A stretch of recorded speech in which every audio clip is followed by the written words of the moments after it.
Welcome to the Foundernomics podcast, where we talk to founders about the ups and downs of running their businesses and how they've worked through their biggest stress points to find happiness. If you're currently running a business or you're thinking about starting one, head over to founder-nomics.com to grab my free download, The 9 Golden Rules of Working Less and Making More. Today, I'm really excited to be welcoming Matt Cook, who's the co-founder of theSHIFT, a fantastic innovative learning and development consultancy, and possibly one of the nicest guys walking the planet.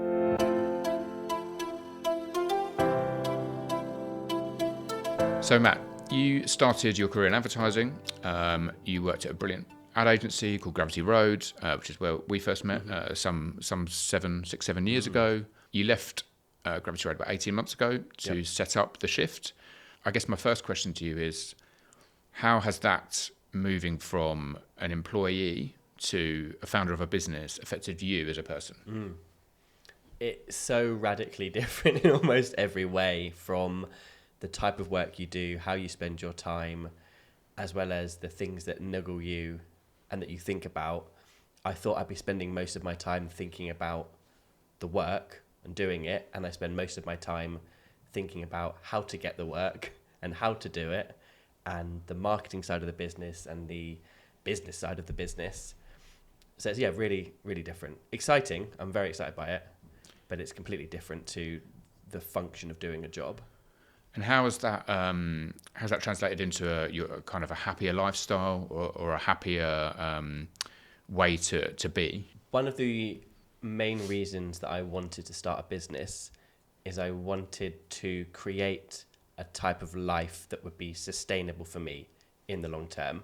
You see all the stats of Gen Z, younger millennials never getting to retire, and I would like to create a working life where, if that's the case, then I've built something sustainable where I'm not just delaying gratification. I'm not waiting to enjoy my life post-retirement, because it's probably not going to happen.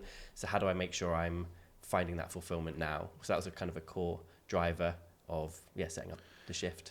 A lot of this is really about delaying the need for immediate satisfaction and happiness for longer term happiness, but I'm assuming there is an element of feeling happier with your current lifestyle than you had previously as an employee. Yes, and I'd say maybe the opposite. Rather than delaying the gratification, trying to find a way to find that now, day to day, week to week. So I feel very fortunate that I can now design my week and my day in a way that suits me. The downside of that is the gnawing anxiety that I'm not doing enough, even when I have carved out time to be creative, to have a lunch, to have lovely conversations like this. There's always the gnawing part going, you should be doing more. So I have to try and fight that, because the whole point of setting up the business was to be able to create the space. Just to touch on that, is that one of your main stress points, you would say, currently, in terms of where the business is 18 months in? Yeah, I think there's so much social conditioning around running a business that I have to keep interrogating the anxieties to check whether they're real and valid and come from something about me, or whether they're kind of smuggled in through the ideology of what business is. So the hustle mentality of Silicon Valley that's spread into all business, that you need to be grinding in order to then sell, that just as a way of life of business seems to just be the prevailing thought. So any time that I'm not spending making money, quote unquote, like literally delivering client work, feels like it's not work, even when it's equally valid marketing, sales, or even when it's just me spending time for me. That is definitely something I have to keep checking and see, is this actually a thing worth worrying about? I think that's a really common stress point, actually, is that for a lot of founders, they're really keen on the work often. Why they want to start a business is to do the work, just focus on the work. But really what they've ended up with is they've kind of created 3 jobs for themselves, really, which is there's getting the work, there's doing the work, and then there's the kind of admin to make sure that you get paid for the work that you're doing. How do you, and your co-founder, James, how do you I guess, juggle that between you, or do you divide that up, or is that still something that's an evolving beast?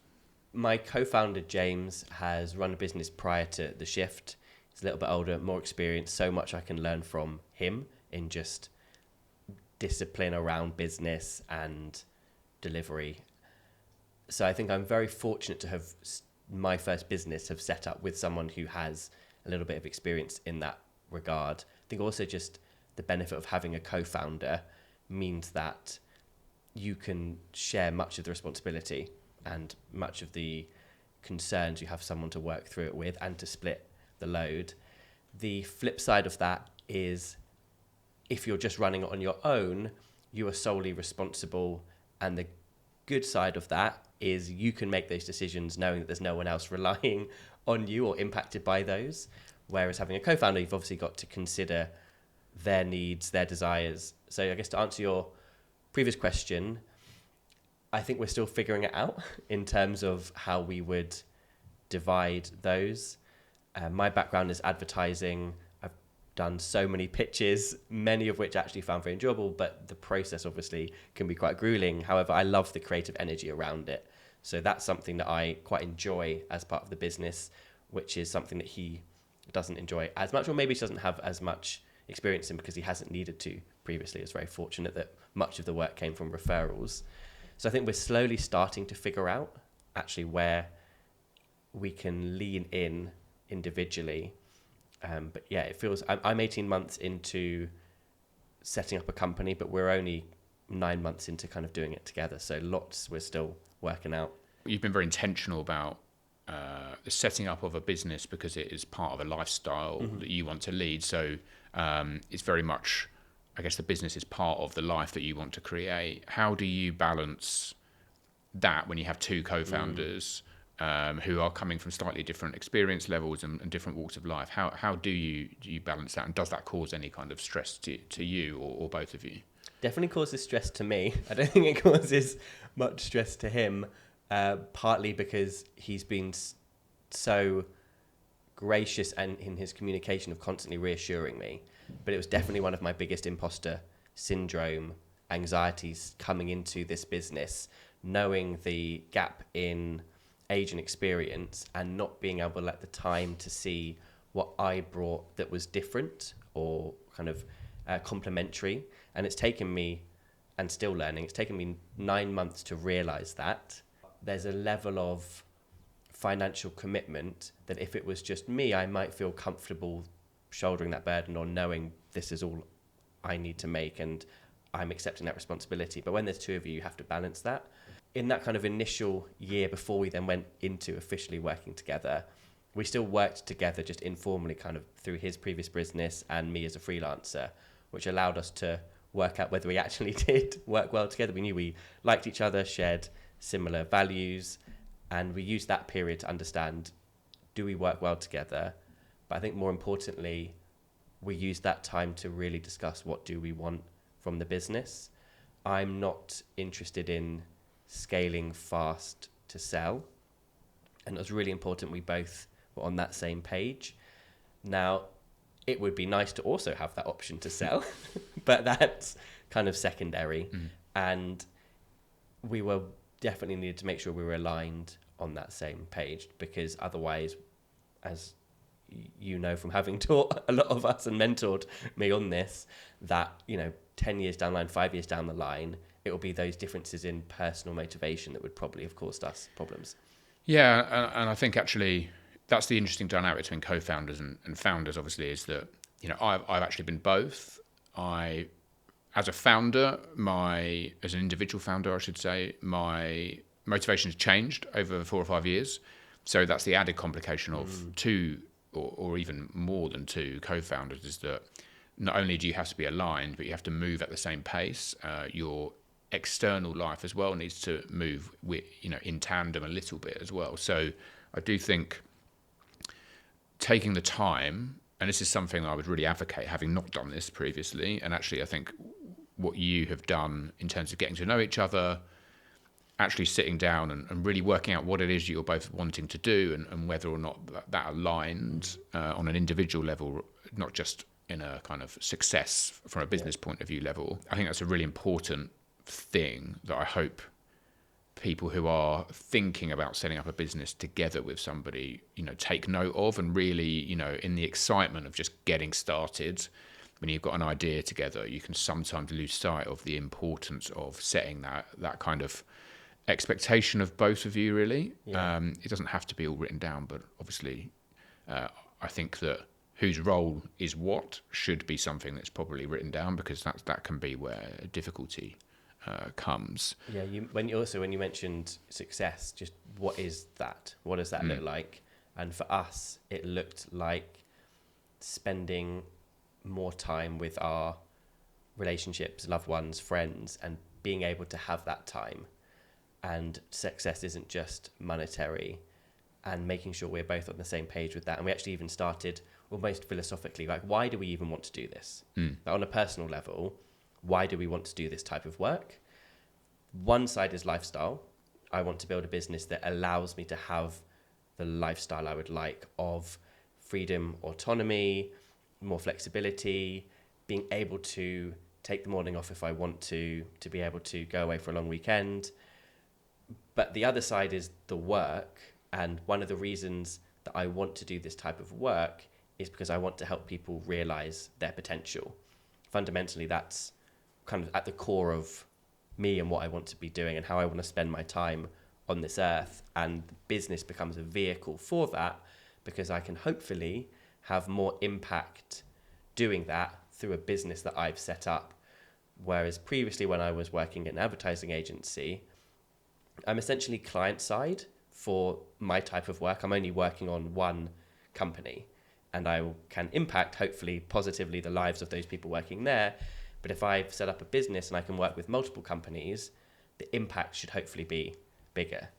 And we almost wanted to start also there philosophically, like, why do you want to be doing this? And luckily, we're very aligned on how we want to be spending our time and what that impact looks like for us.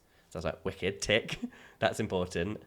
But then we could have been misaligned on how we want to deliver that, what that looks like for the business, and all the other bits that we could have fallen at those hurdles. I want to touch a little bit on a couple of things, actually. One thing you've mentioned is communication, and James, your co-founder, has communicated a lot with you in terms of trying to move past any imposter syndrome that you had. Do you feel that that's a core part of your relationship, and why so far so good? Yeah, absolutely. I'm possibly a bit biased towards communication in that I'm just utterly obsessed with it. A practitioner of non-violent communication, which sounds like the most aggressive title for anything, but it completely changed my worldview, really, and understanding of what language and communication was about. I was always a fixer, and nonviolent communication kind of gives a new framework and a paradigm for communicating. So I'm obsessed with communication. I think it sits at the core of most human problems. And James's background as an actor, he trained as an actor before he then took those skills into business, where people and C-suites were pitching but lacked the presence, confidence. So then he took his acting background, which is essentially communication, presence, embodied communication. So we both have a background kind of in communication, and think that it's utterly vital to good, flourishing relationships. So yeah, we talk all the time, very openly. But to your point of it taking some time for me, he was saying all the right things from the start. He was saying, one of my questions was, it might take us a few years to get up to even where you were before you left your company to start this one. And James would say all the right things, reassuring me of, yes, I know, but the point is that we think we can go further and create more impact together. And it never sunk in emotionally for at least the first half of a year. I knew it rationally, but I remember calling him up after walking and basically saying, I get it now. And this has nothing to do with you, but it's finally sunk in emotionally. And what was it that kind of made it sunk in? Because I actually think that this is a really core thing for a lot of founders and co-founders is that, that imposter syndrome will rear its head. It doesn't at the start, because that's why people start their business, but it often will creep in over a period of months. What was it that kind of got you beyond that? I think it's related specifically to the anxieties I had. So one of them was around what additional value or different value was I bringing? And I couldn't see it, partly because I, almost trivially, I've lived with myself for 30 years, and it's often very difficult to actually see what's unique and brilliant about yourself, because it's just who you are and how you behave. And it took me a while to then see how that translated into a business with James. And then after 6 months, 9 months, as we were pitching, and I could see the creativity that I could bring from my unique experience having worked in an advertising agency was really beneficial and complementary, and something that we didn't have before. As I started to see how we were building something that could be bigger than both of us, and the basically just growing in my confidence as I started to see these things that helped me almost see what James saw when he said, let's do it. So what would you say is a good word of advice then to a founder or a co-founder who might be struggling a bit with that kind of the value they're bringing, or you know, to coin that phrase, imposter syndrome? What would your advice be to somebody who's finding themselves in that kind of moment? Find proof points to challenge the gremlin in your head. Because even before I started a business, one of the confidence gremlins, to borrow a phrase from Amazing If, that stopped me making progress or even leaving the company was the thought that I wouldn't be able to do the type of work I want to do at my level somewhere else. But I hadn't actually checked that hypothesis with the world. I hadn't gone out and interviewed. I hadn't applied for jobs. So I didn't actually have any proof either way. It was just a hunch that I had. And the moment I started going out and actually challenging that assumption and building up proof that it wasn't necessarily true, or wasn't necessarily always true, there would be occasions where it was true, but actually finding proof points to counter that anxiety was really important. But I think, to give some empathy to myself, what was interesting is it took me a long time to even build up the courage to go out and try and challenge that assumption. So certainly with the business, building up proof points where I could see the value, or whatever it was that was my imposter syndrome or anxiety, building proof points so I can point to them. And then also whenever I'm in a slump, and invariably it will go up and down, I also have those that I can point to in my head.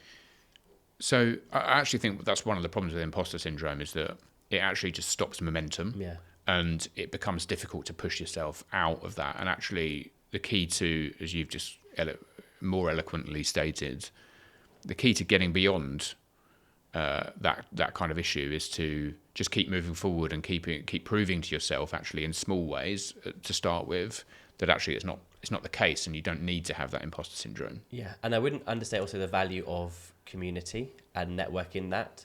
So there's the individual side of keeping up momentum and trying to find proof points, but it also needed James to keep reassuring me along the way, so that eventually I understood and felt and embodied what he'd been saying. And also, I live with my girlfriend who runs her own business. She set up a couple of years ago, so roughly at a similar type of stage. And she's an amazing source of inspiration, motivation, empathy, all the important parts that also kind of nourish and allow me to keep going. Because I think it's incredibly difficult to find that internal momentum if you don't also have an external group of people giving you that. Something that else is really, really important, actually, is that if you're a co-founder, it's really important that you're kind of being each other's sources of energy, and kind of, because it is one of the real downsides, I think, that a lot of people find as singular founders, is that they have to become their own energy source all the time. And it's definitely something that I struggled with over, trying to keep a business going through COVID and all those things. And I was lucky I did have some great people that I worked with at the time.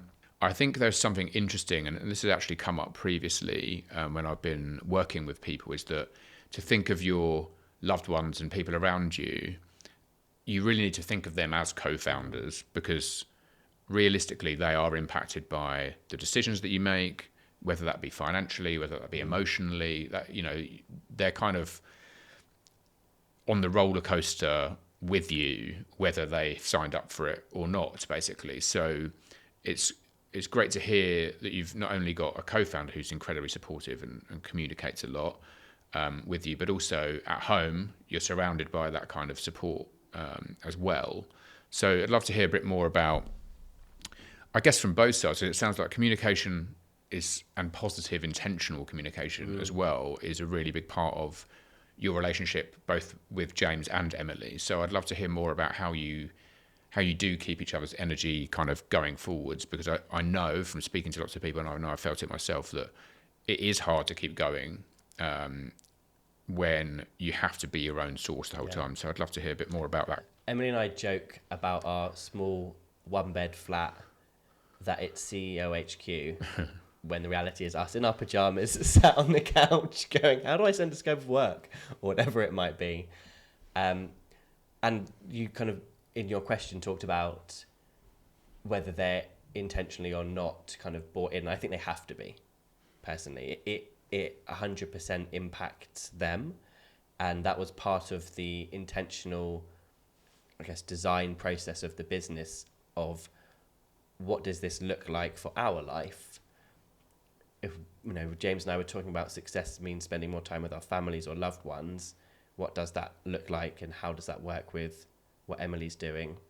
Communication, is just so key to that. And one of the points that I often think with communication is it almost sounds easy to say, just talk about it. But I think the really challenging part is before you're able to communicate effectively, you have to have quite incredible self-awareness to even know the emotion you're feeling, what the need is, before you can then communicate it. So I think having to work through that, but also having someone you can work through that with, you don't have to always say, I have this feeling, this is why, here's what I'd like to do about it. Sometimes, Em and I would say, I'm having a feeling. I don't know what it is. I'm having a feeling. I'm clearly reacting negatively to something. And it's almost voicing that as a desire to try and work through this so we can then communicate whatever it might be.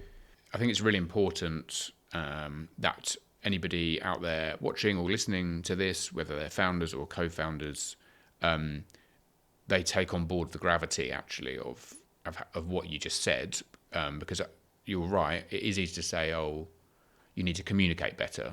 But actually it's the underneath of what's being said and how you're saying it. I know I can cast my mind back to some stressful times, both within a working environment, because obviously, going through COVID was very challenging.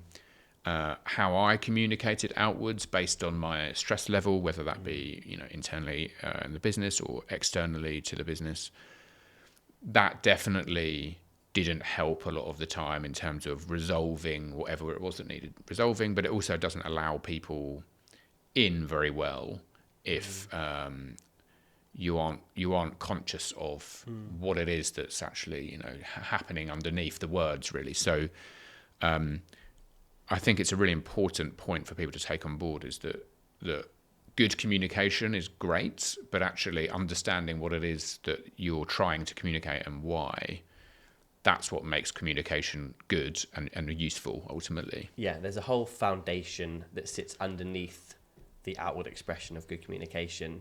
And I think specifically when it comes to business, an important point is also one's sense of identity. If I am entangled in an identity as an entrepreneur or whatever label, a business owner or whatever it might be, it can be really challenging to even be aware of any emotions that might challenge that identity. So if I'm wanting to be a entrepreneur, or I really don't like the word entrepreneur. I don't know same, why. But yeah, it's I know horrible. what you mean, yeah. Be running a business, but let's actually go with entrepreneur, because I think many people do want to be an entrepreneur and they like that as a title, and let's use that. There's so many adjectives that get bundled in with what that means to be an entrepreneur. So if you're running a business, are you able to acknowledge and talk about the vulnerable parts, the really bad parts, or does that go counter to what your own sense of identity? So I think, there's a whole messy foundation that sits underneath, good communication. Yeah, and actually, I think having that sense of self is again extremely important to success. Not just success, but not letting the stress weigh you down. Ultimately, of what it does take to run a business, because it is hard. And I think back to that community element, one of the big things that comes out a lot is that people feel very alone. They haven't got people to talk to. You're blessed to have certainly a couple of people around you who not only you can talk to, but also you seem to be very good communicators as well. What would your advice to be anybody out there, anyone who is perhaps doesn't have that, what should they do ultimately? So I'm thinking about community and how to create community, and also the different ages and mix of people you might have in that community. I feel fortunate that over the years I have met and nurtured relationships with people from quite different backgrounds and different ages. And even with James, our relationship started because he was brought in to train me years ago on communication. And we kept just meeting up afterwards. And if I was introducing him to someone else, or like if I was talking about him maybe with you, as a reference point, I'd say, oh, my mentor and friend, James. And then I got to the point where he was like, that's weird that you call me a mentor, I'm just a friend. But in my mind, I have many people that I would think of as mentor and friends. I now flip it to friend and mentor, because I think that's a nicer starting point. So you, I would say, friend and mentor. And many of those relationships started either from a shared interest or, they were training me. And some I've started through proactively reaching out to someone that I admire and either just thanking them for something and saying, your book really helped me, or whatever it might be, and not asking for anything. And then I might almost pop in again with another message and maybe share something not of mine, but they might be interested, or whatever it might be. So I think there's kind of a circle that have been unintentionally actually creating, that I feel quite fortunate almost holds and supports me, from friends and mentors, Emily, friends that I've known previously. So I think, although maybe have been less intentional about that, I think it would be useful if someone is wanting to build that, to think, where are they drawing support from in different ways? Like, who can they go to who provides just hype, just pure vibe, and it's just going to big them up, and every time they see them, it's going to be, you're going to leave it energized and excited. Someone else that you might go to for more emotional support, someone else that might be more business, and also then thinking about the relationship as being two-way, and hopefully you're, just by being you or whatever you might be doing, nurturing that relationship, you've got a shared passion, a shared interest. Something I really would love to touch upon, I think, is that, and I think it definitely helps with your kind of, let's call it unintentional community building that perhaps you've been doing over the years, is that you've got a really positive mindset, and that kind of does definitely transmit outwards. So before we start talking about that a little bit, I'd love to kind of rewind a little bit, because I know you have a hobby. I don't know if it's still an active hobby. I think I know where this is going. Yeah, and that is that you hold positive signs up in public places to people. So I'd love to hear a little bit about that, but also, I guess, I'd love to kind of look at it through the lens of like why you started doing that, and what it took, what you were trying to achieve by doing that. Yeah. So that started life as me being a teenager writing very cringy poems for Tumblr. Right. Back in the day. Quite lovey, a little bit soppy, quite emotional. And then there was one that was just quite nice and positive, and I printed it out and just handed it out at a festival to loads of people. And I mean, everyone at a festival's happy anyway. So it's quite a good crowd to inadvertently test out things like that. And then I went to a flash mob. So we're really going back. Yeah, I was going to say that flash mobs. Yeah, that is old. A flash mob in Trafalgar Square of people holding positive signs. I was like, that sounds a bit of me. Went along to that. Again, just meeting lovely people. You just see the impact it has. smiles. I mean, also so many confused faces and frowns, but that's kind of part of the joy. And I was on the train home with the sign rolled up, and kind of just suddenly thought, why have I stopped? Why did I just hold it in Trafalgar Square, but not now?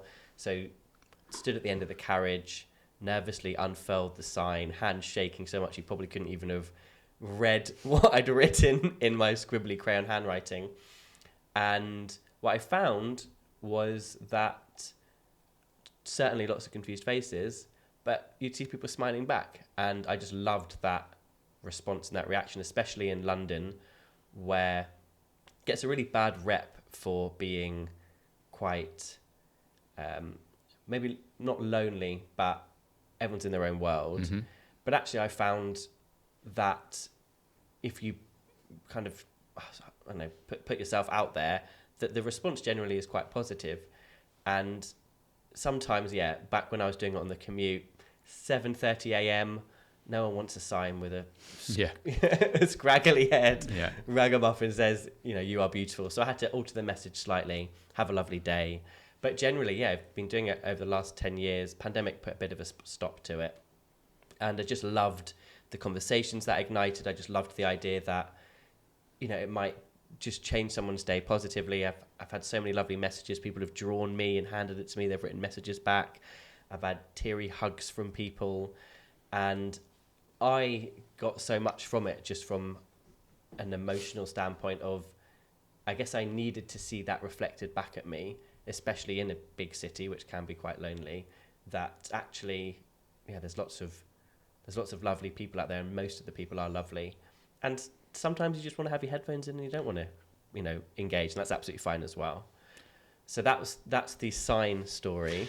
The genesis of it, or where it came from, I think it's possibly linked, but certainly in terms of my positive mindset, what's behind that is a teenage period of just constantly feeling guilty and shame for often no reason. But what I later found out was my people-pleasing tendencies would mean that I would behave in a way based on what other people wanted around me or from me, in a way that didn't feel good to me, that didn't align with actually who I wanted to be.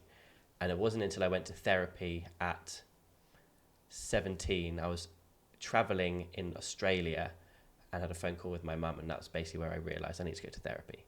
And she'd been previously, and luckily I was from a household who were like, wicked, yeah, great idea.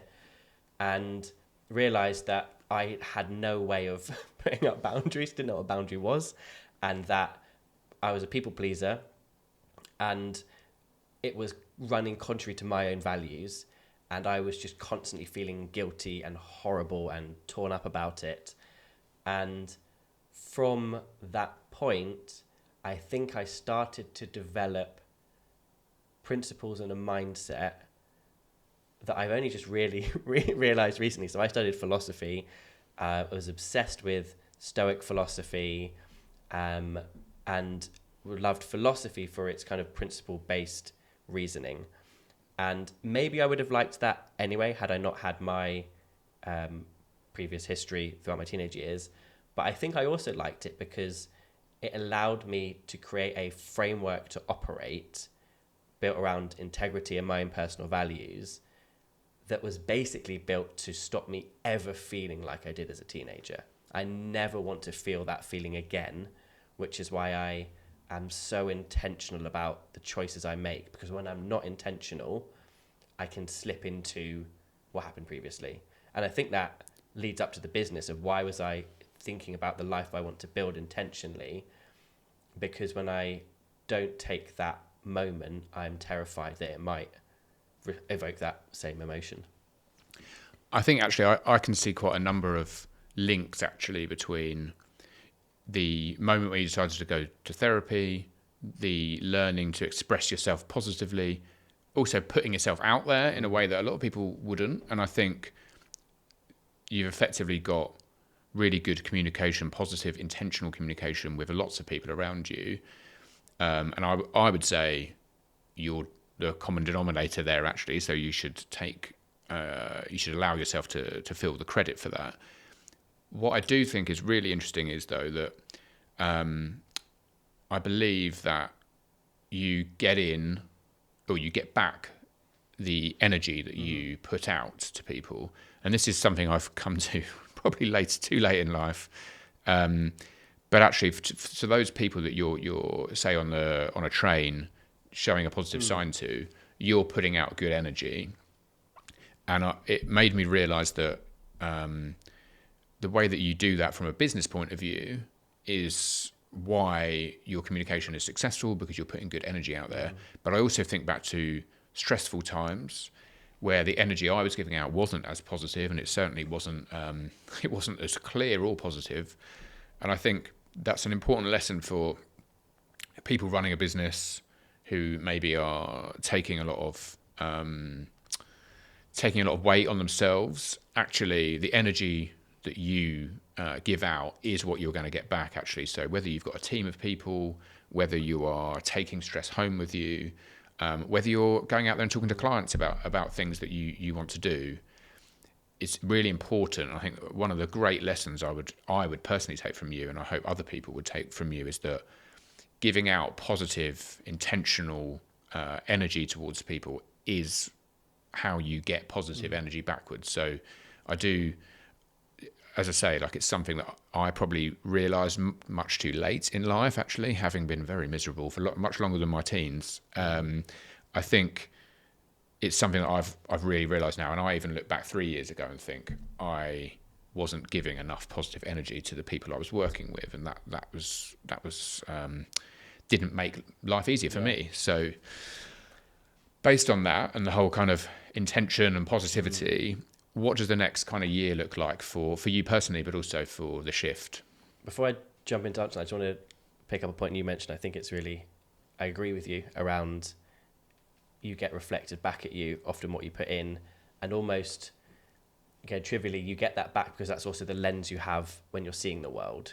It's an annoying paradox, maybe not, but that when you are positive, it's easier to see that positivity is a choice. And when things aren't going well, that seems like the worst thing that anyone could ever say, and so untrue. And I think there's a definite downside to toxic positivity.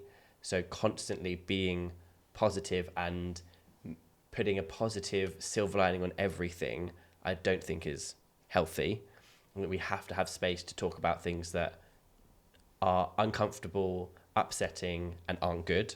But I do think that I've just slowly, as a defense mechanism, built a positive mindset. And also there's the thing that I have to always balance is I am positive and I want to create that as an impact, but then there's also the people pleaser part of me that has to check, am I doing that for them over me, or am I doing it that's in service of both of us?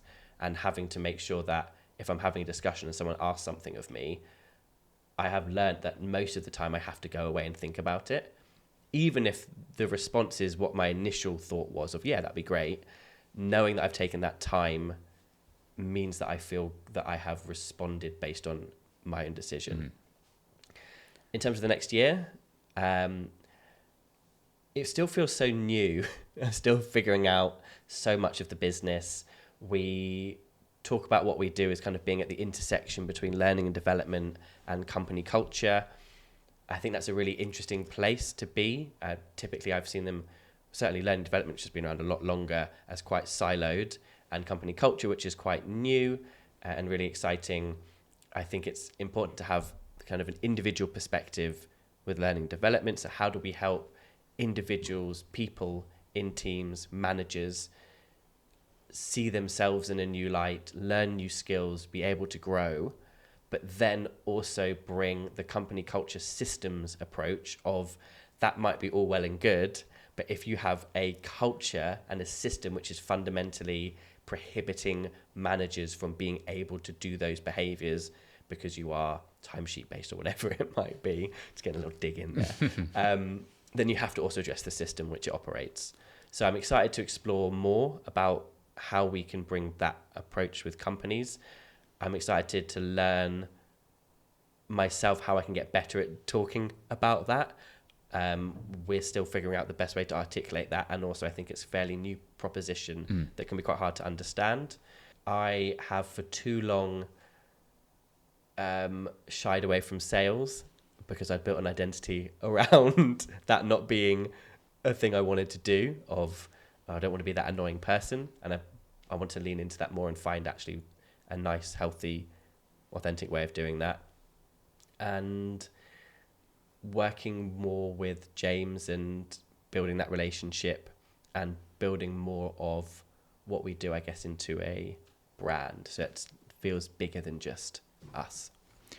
And then I guess to kind of to end really, why should people get in touch with you? I know they will hopefully have seen this and then they will know why to get in touch with you, because positive change with a positive mindset, as a, you know, the impact that can have on a company is obviously huge. So I'd love, in your words, not mine, why should people get in contact with either you personally or theSHIFT? For theSHIFT, we help teams realize their potential. So if you are wanting either individuals or teams to learn more, to be happier, to improve, to whatever it might be, we can help either with individual workshops, team training, as well as take a systems approach to understanding your culture and how we can create an environment which facilitates your business objectives through culture.